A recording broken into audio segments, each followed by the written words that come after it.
My speech in 3, 2, 1. Ladies and gentlemen, it is undeniable that we live in a free trade world where businesses could expand their business transcend regions on which bringing economical advantage towards even the most underdeveloped regions within the status quo. Right? That fact is unquestionable. However, at the same time, there is an existent threat of dominations by these multinational companies on which the multinational companies only take resources within this underdeveloping nation without actually giving anything in return towards the society of that underdeveloped countries. This is what we want to mitigate in the very first place, ladies and gentlemen. Now, how do we going to mitigate that? By providing a very legitimate solutions of giving a quota towards the existing local workers so that the local workers itself could actually get the direct benefit by these multinational companies, right?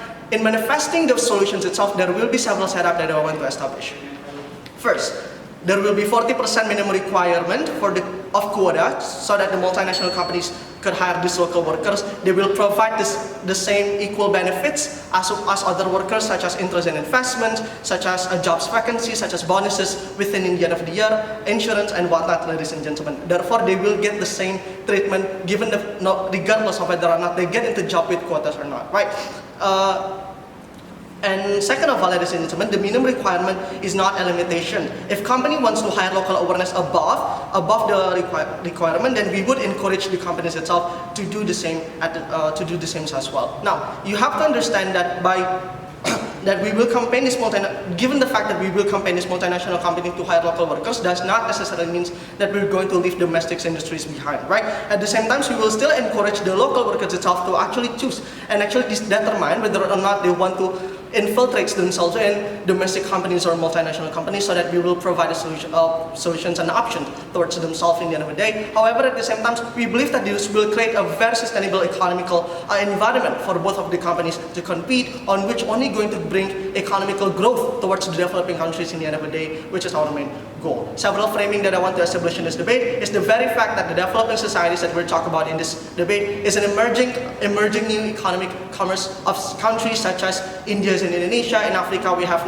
Nigeria. In Latin America, we have Chile and Brazil, for example. The reason as to why we set the debate in these specific regions, given the fact that there is a potential of growth, and not to mention that there is an existence of multinational companies, ladies and gentlemen. We're not going to talk about post-conflict areas such as Syria, for example, because there will be no opportunities for growth or even the existence of multinational companies, which is why this debate is actually going to be on par. Several justifications as to why we want to propose this motion. I'm going to give you two layers of analysis. First, I'm going to talk about the characteristic of developing countries, which is the lack of job scarcity. And second of all, I'm going to give you justification as to how we're going to get the benefit from these multinational companies. Right? First, it is undeniable that there is an existence of jobs vacancy scarcity in the status quo, ladies and gentlemen. The society within the developing countries tend to be more conservative. Therefore, they will glorify the values of family, for example, sustaining for their families, on which creating a solutions of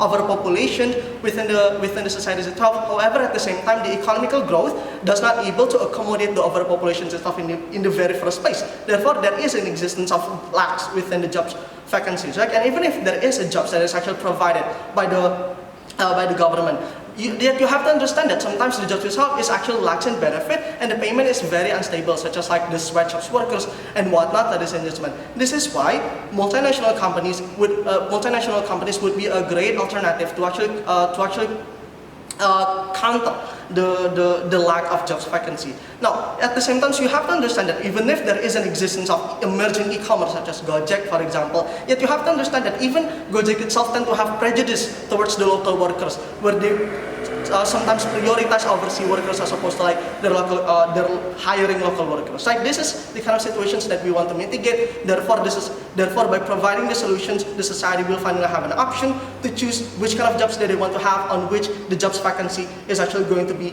resolved in our side of the house. Right? Now, let's talk about the benefits that we get when we going to like cooperate with the multinational companies, right? We have to understand the reason as to why it is justifiable for multinational companies to be used in this debate is given the fact that they also pay taxes towards the towards the government within the developing states, ladies and gentlemen. This will actually give an economical growth towards the developing countries, and in the end of the day, creating a macro scale of contribution. But at the same time, when we talk about the micro microeconomies contribution scale within the developing countries, we have to understand that these multinational companies also provide services and goods on which have the capacity to accommodate the needs that exist within with the needs and demand that exist within the certain solutions. Therefore, it is justifiable for a multinational company to be used in this debate, ladies and gentlemen. Now, the benefits that we get once we actually provide the solutions, once the local workers actually infiltrates these multinational companies, is undeniably